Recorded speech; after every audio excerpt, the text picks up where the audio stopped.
Hello, my name is Amanda McEwen, and I'm going to be doing my health policy analysis on preventing readmissions in areas of lower socio and economic status.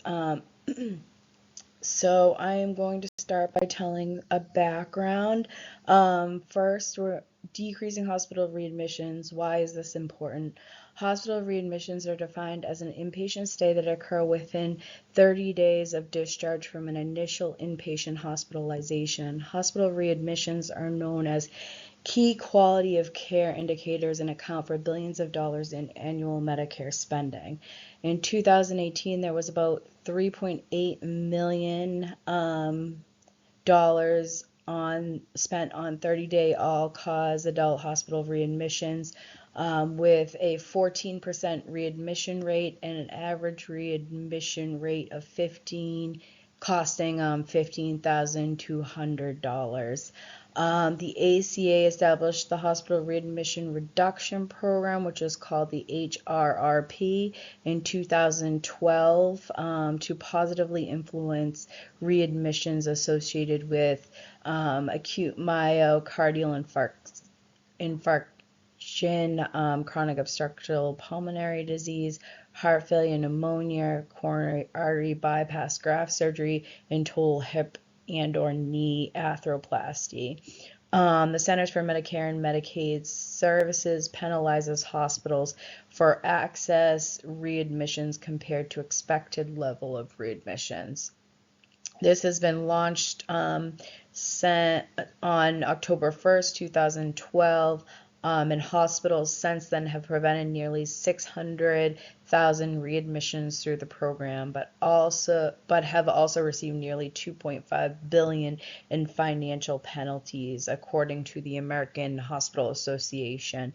Why does pay-for-service work? The main aim of Hospital Value-Based Purchasing HVB program is to encourage healthcare providers to deliver high-value care rather than focusing solely on the quantity of services provided. Instead of rewarding hospitals based on the number of services they offer, HVBP incentives them to provide better quality care to Medicare patients.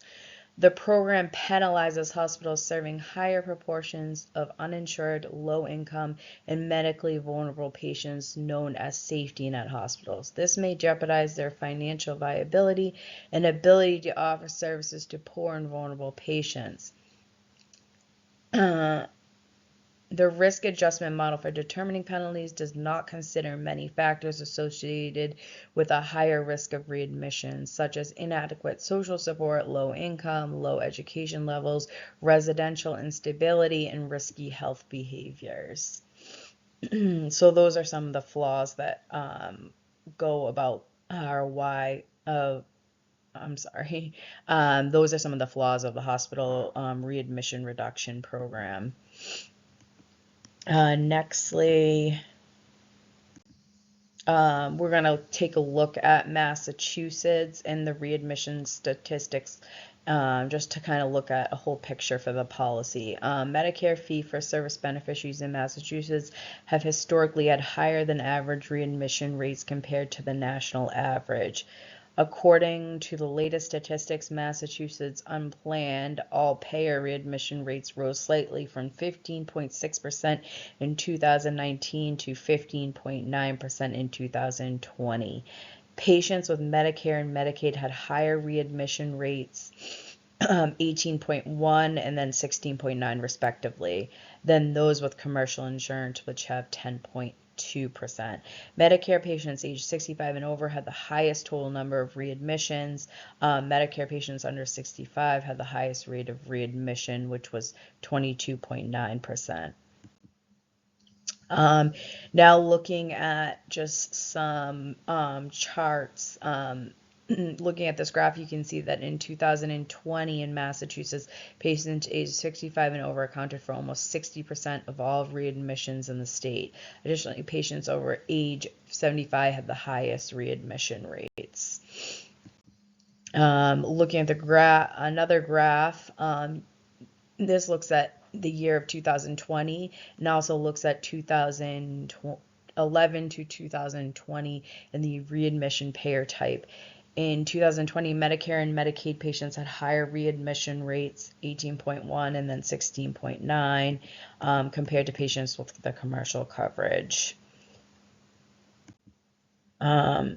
Also, this is another kind of graph that kind of breaks down readmission rates based on region, which is kind of an important factor when talking about socioeconomic factors.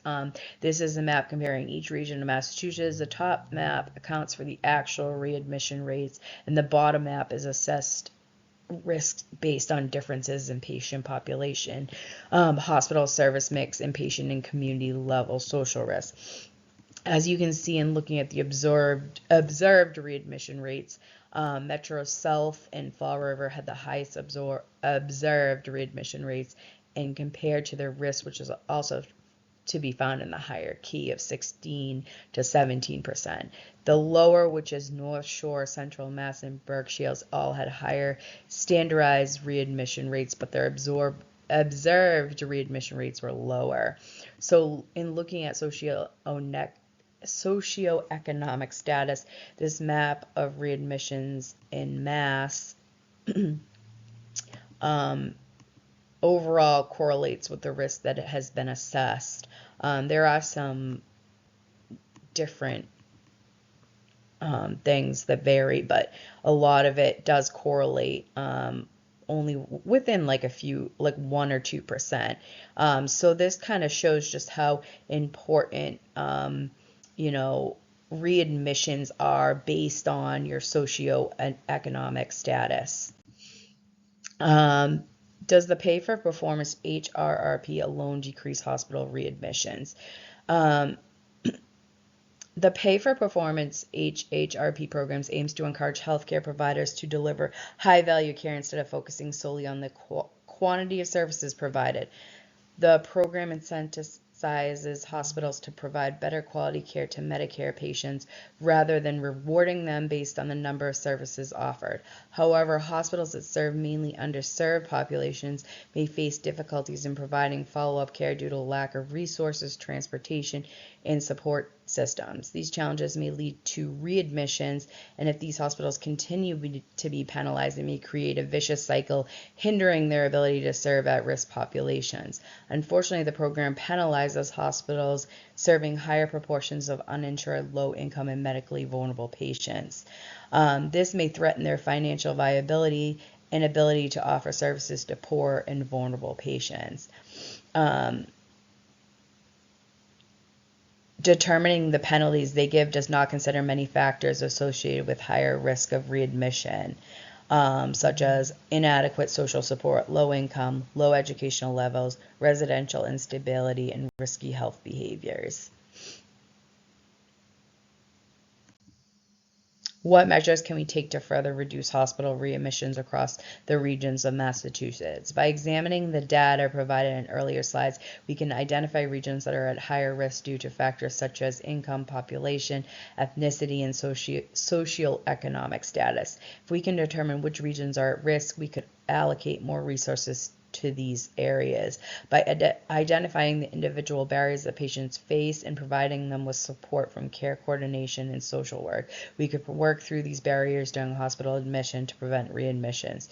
To achieve this, we would have patients complete a questionnaire to identify potential barriers that may prevent them from following up on care they need. We could then engage care coordination and social work to help patients receive the necessary follow-up care, thus preventing readmissions. The question I'm proposing to my healthcare policy analysis is, can additional support to high-risk regions of Massachusetts decrease hospital readmissions? When looking at the landscape and who's involved, the primary stakeholder would be at-risk patients who are readmitted to the hospital, and also hospital healthcare workers serving at-risk populations.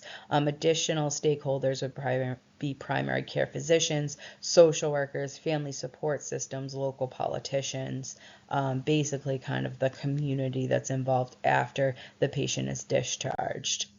HRRP 2010 when looking at political factors that have already kind of happened, was to aim to lower inpatient costs without compromising quality care. CMS reviews Medicare fees for service hospitals and imposes penalties on those with high 30-day readmission rates. This encourages hospitals to improve patient care and reduce readmission rates. In 2016, a new system was introduced to group low socioeconomic status patients into 5 systems. The system was called peer groups. The readmission performance of hospitals will be based on the differences of each group. This was just a proposed study that someone did that said, why not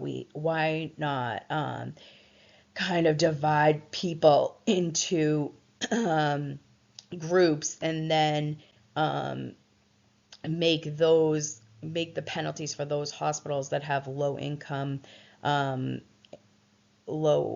high-risk socioeconomic areas have like lower penalties for them. It was just a study done that showed that this could maybe be beneficial, but however, it never, it didn't occur. In 2010, these are the social factors that need to be considered when face just at-risk individuals, access to primary care physicians, support system of the individual, their transportation, also just improved health for all, decreasing hospital readmissions.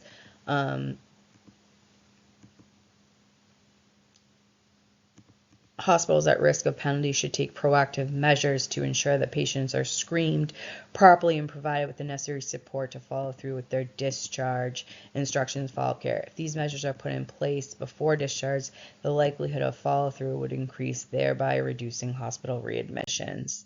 Then there's economic factors, decreasing penalty for those in high-risk areas based on socioeconomic areas, grants or financial support to those who consider high-risk hospitals.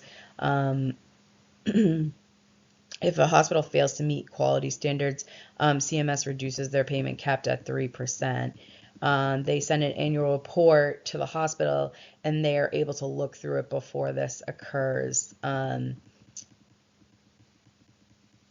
It does, the CMS risk adjustment ratio incorporates patient age, sex, and comorbidities, but it does not include race, ethnicity, and socioeconomic status. Studies have shown that race and ethnicity and SES are significantly associated with readmissions. Practical factors. This plan of providing support to higher risk hospitals can prevent hospital readmissions.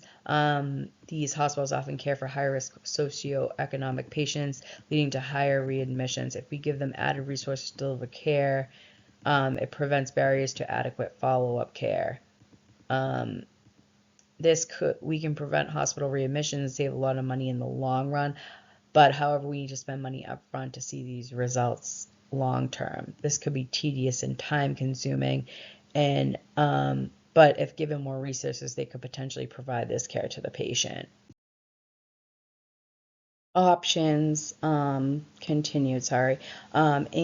HHR penalties for hospitals to a cap of 5%.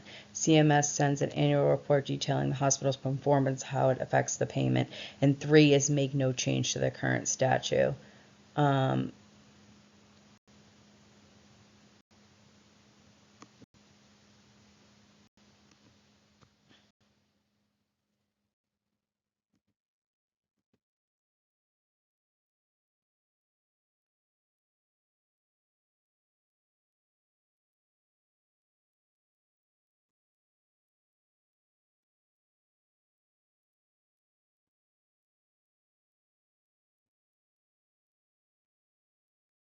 Nextly, I'm going to be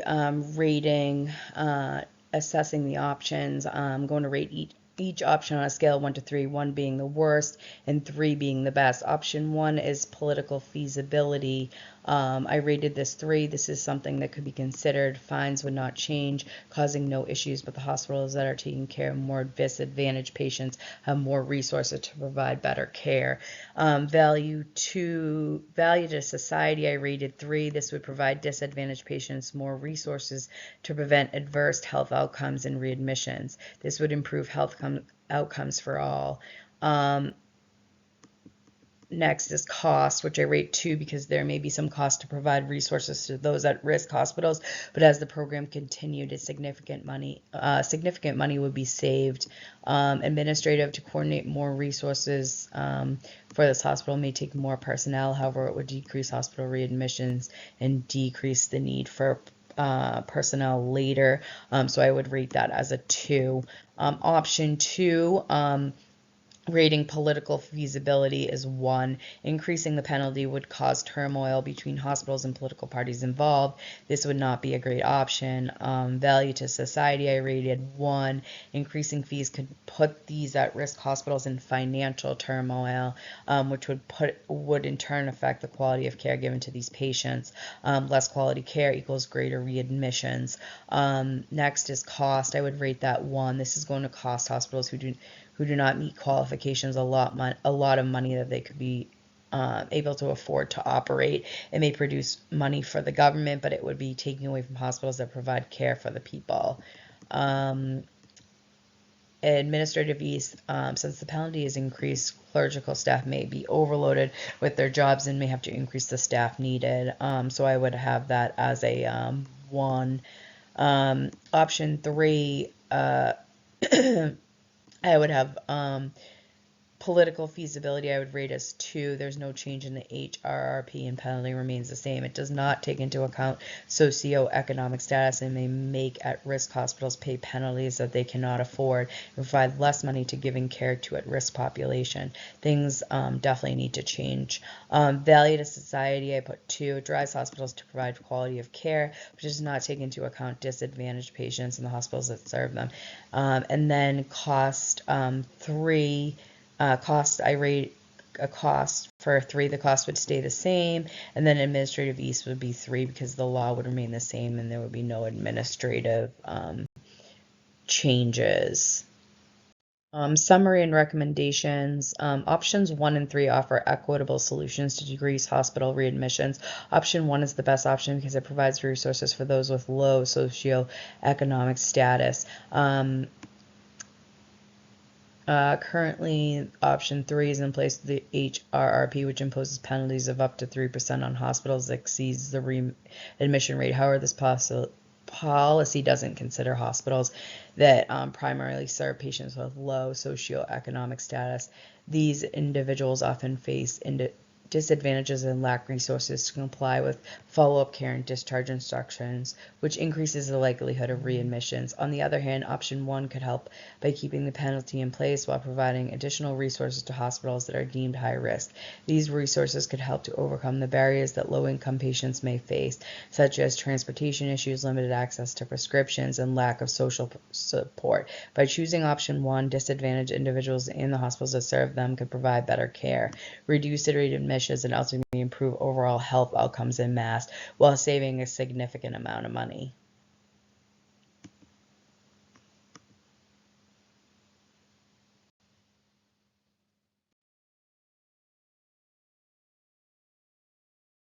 Everyone deserves a chance. Thank you for your time. I have references, and if you have any questions, feel free to comment on the thread. Thank you.